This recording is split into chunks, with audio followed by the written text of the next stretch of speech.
Welcome students, class 8 के सभी विद्यार्थियों का स्वागत है। आज हम प्रकाश के बारे में पढ़ेंगे। प्रकाश क्या होता है, इसके क्या ये फिनोमिना प्रदर्शित करता है, तो ये सारी चीजें हैं। प्रकाश क्या है? प्रकाश एक ऊर्जा है। प्रकाश क्या है? ऊर्जा है जो हमें देखने में, चीजों को देखने में क्या करता है? सहायता करता है। अब लाइट क्या है? Light is a transverse wave.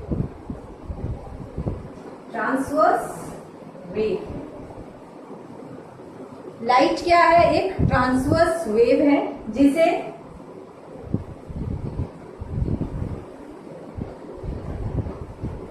गति करने के लिए माध्यम की आवश्यकता नहीं होती है। इसलिए प्रकाश की अधिकतम गति कहां पाई जाती है? वैक्यूम में, फिर लिक्विड में। वैक्यूम में सबसे पहले, वैक्यूम में सबसे अधिक गति होती है, फिर होती है गैसेस में, फिर लिक्विड में, और फिर सबसे कम किसमें होती है? सॉलिड्स। प्रकाश की अधिकतम गति कहां पे होती है? वैक्यूम में। और सबसे कम गति प्रकाश की कहां पर होती है? सॉलिड्स के अंदर, ठोस के अंदर। प्रकाश की गति वैक्यूम में कितनी होती है? 3 × 10⁸ मीटर पर सेकेंड। ये तो हो गया प्रकाश के बारे में। अब मैं आपको प्रकाश के द्वारा दर्शाए गए विभिन्न फिनोमिना के बारे में बताऊंगी। जैसे कि पहला फिनोमिना है परावर्तन। पहला फिनोमिना क्या है? परावर्तन, यानी कि रिफ्लैक्शन। परावर्तन क्या होता है और परावर्तन का सिद्धांत क्या होता है, ये आज एक्सप्लेन करूंगी मैं आपको। ये एक सरफेस है, ठोस सरफेस है। यहां पे किरण टकराई, यहां किरण टकराई और लौट करके चली। जो किरण टकराई है उसको क्या बोलते हैं? आपतित किरण। क्या बोलते हैं? आपतित।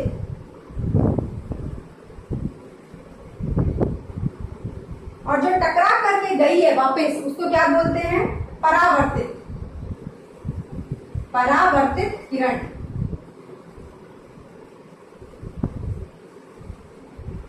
जो किरण टकराएगी इंसिडेंट रे, और टकरा करके वापस लौटेगी उसको क्या बोलेंगे? Reflected ray. आपतित किरण और जो ये बीच में आप जो ये चीज देख रहे हैं इसको क्या बोलते हैं? अभिलंब, यानी कि नॉर्मल। आपतित किरण और नॉर्मल के बीच के एंगल को क्या बोलते हैं? एंगल आई। नॉर्मल और परावर्तित किरण के एंगल के बीच को क्या बोलते हैं? बीच के कोण को बोलते हैं एंगल आर। परावर्तन के नियम के अनुसार एंगल आई हमेशा क्या होगा? एंगल आर के बराबर। ये होता है परावर्तन। अब मैं आपको बताऊंगी अपवर्तन। इसको मैं रब कर देती हूं। अब आप समझेंगे अपवर्तन क्या होता है। अपवर्तन के अंदर दो माध्यम की आवश्यकता होती है। अपवर्तन में कितने माध्यम की आवश्यकता होती है? दो माध्यम की आवश्यकता होती है। तो पहला मान लीजिए हवा और दूसरा है जल। तो जब किरण टकराएगी इस सतह से, ये क्या है? सतह हमारी। इस किरण से टकराएगी जल की सतह से, तो ये क्या करेगी? ये मुड़ जाएगी। तो एंगल आई और यहां पे क्या बना? Angle R. Angle I is not at all equal to angle R. ठीक है?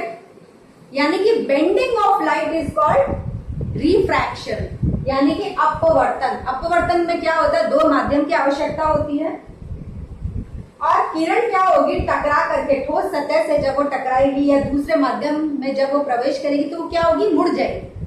प्रकाश के मुड़ने को क्या कहते हैं? अपवर्तन। तो इसके अंदर क्या होगा? अपवर्तन के नियम के अनुसार एंगल आई किसके बराबर नहीं होगा? एंगल आर के। ये देखिए इस तरीके से मुड़ना। ये पहले हवा में है किरण, फिर ये क्या करेगी? जल में जैसे जाएगी ये क्या होगी? मुड़ जाएगी। जैसे कि आप बीकर में देखेंगे, आप बीकर के अंदर जब आप एक पेन को डालेंगे तो आपको क्या प्रतीत होगा कि पेन जो है वो क्या हुआ? बेंड हुआ हुआ है, मतलब कि मुड़ा हुआ है। तो ये क्या फिनोमिना के कारण होता है? ये रिफ्रैक्शन के कारण होता है। अब मैं आपको दर्पण के बारे में बताऊंगी। दर्पण,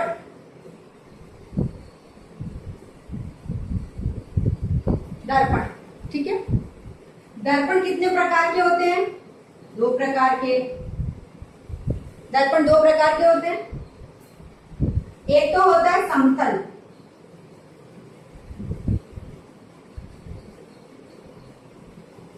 और दूसरा क्या होता है? गोलाकार,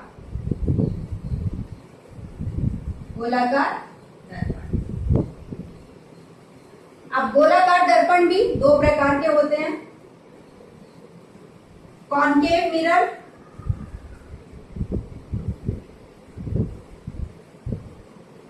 और दूसरा क्या होता है? Convex mirror, convex mirror. Concave mirror और कॉन्वेक्स मिरर में क्या अंतर है, ये अब मैं डिस्कस करूंगी आपसे। देखिए, कॉनकेव मिरर जो होता है ना, ये इसमें पॉलिश बाहर की तरफ होती है। कॉनकेव मिरर में पॉलिश कहां होती है? बाहर की तरफ। जबकि कॉन्वेक्स मिरर में पॉलिश कहां होती है? कॉनकेव मिरर में पॉलिश बाहर की तरफ होती है, कॉन्वेक्स मिरर के अंदर पॉलिश कहां होती है? अंदर की तरफ होती है। ये जो पॉलिश करी हुई होती है कॉनकेव मिरर और कॉन्वेक्स मिरर के अंदर, ये कौन से रसायन की होती है? ये होती है सिल्वर नाइट्रेट। क्या फॉर्मूला होता है सिल्वर नाइट्रेट का? AgNO3। सिल्वर नाइट्रेट का क्या फॉर्मूला होता है? AgNO3। तो कॉनकेव मिरर में सिल्वर नाइट्रेट की पॉलिश कहां होती है? बाहर, और कॉन्वेक्स मिरर के अंदर सिल्वर पॉलिश कहां होती है? अंदर की तरफ होती है। इसमें प्रकाश की किरण ऐसे टकराएगी और ऐसे परावर्तित हो जाएगी। यहां पे प्रकाश की किरण कहां टकराएगी? बाहर से, और ऐसे चली जाएगी। ठीक है स्टूडेंट्स, ये देख लीजिए एक बार।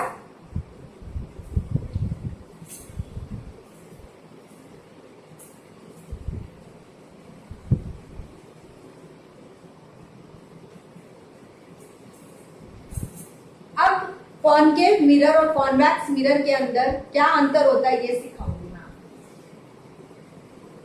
कॉनकेव मिरर और दूसरा क्या है? Convex mirror.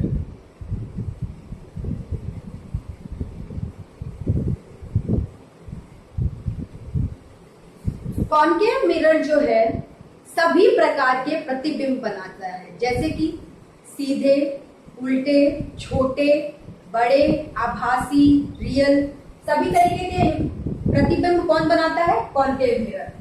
All types of images, all types of images,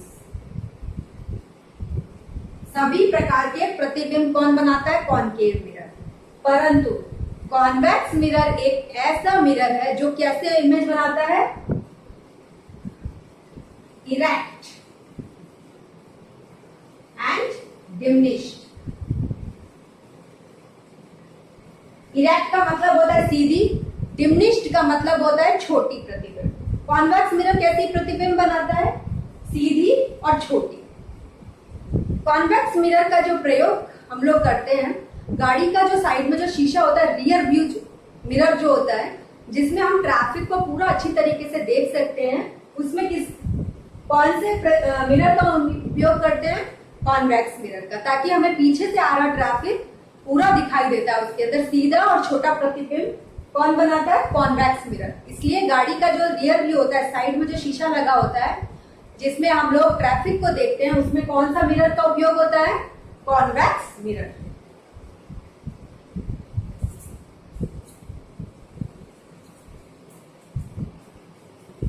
concave mirror के कौन कौन सी जगह पे प्रयोग होता है? कॉनकेव मिरर का कौन कौन सी जगह पे प्रयोग होता है? डेंटिस्ट मिरर हो गया, शेविंग मिरर हो गया, सोलर कुकर हो गया।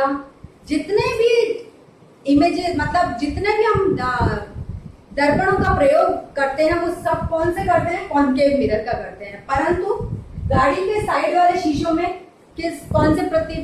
कौन से मिरर का उपयोग करते हैं? कॉन्वेक्स मिरर का। ठीक है स्टूडेंट्स,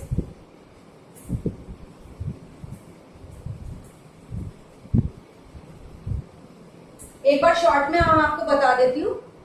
परावर्तन, परावर्तन क्या होता है? परावर्तन होता है रिफ्लेक्शन ऑफ लाइट, यानी कि सॉरी मतलब किरण क्या होगी, रिफ्लेक्शन में क्या होता है, किरण टकराएगी और क्या होगी, वापस से लौट जाएगी, ये क्या है, रिफ्लेक्शन। बताया था ये क्या है, आपतित किरण, ये क्या है, परावर्तित किरण। इसी तरीके से अपवर्तन क्या होता है, दो माध्यम की आवश्यकता होती है। अपवर्तन में कितने माध्यम की आवश्यकता, दो माध्यम की आवश्यकता होती है। और क्या होता है, इसमें किरण टकरा करके क्या होगी, मुड़ जाएगी। ठीक है, ये होता है। तो रिफ्लेक्शन में होता है बाउंसिंग बैक ऑफ लाइट, यानी कि किरण का टकरा करके चले जाना। और बेंडिंग ऑफ लाइट क्या होता है, रिफ्रैक्शन होता है। कॉन्केव मिरर सभी प्रकार के प्रतिबिंब बनाता है। कॉन्वेक्स मिरर कैसे प्रतिबिंब बनाता है, सीधे और छोटे। कॉन्वेक्स मिरर का कहाँ प्रयोग होता है, गाड़ी में जो साइड में जो शीशा लगा होता है उसमें कौन सा शीशे का प्रयोग करते हैं, कॉन्वेक्स मिरर का, ताकि हमें ग्राफिक सीधा और छोटा पूरा क्लियर व्यू हमें दिखाई दे। तो जो गाड़ी के साइड के जो शीशे होते हैं उसमें किसका प्रयोग होता है, कॉन्वेक्स मिरर का। तो आज के लिए सिर्फ इतना ही स्टूडेंट्स, एक बार ये देख लीजिए। Thank you very much.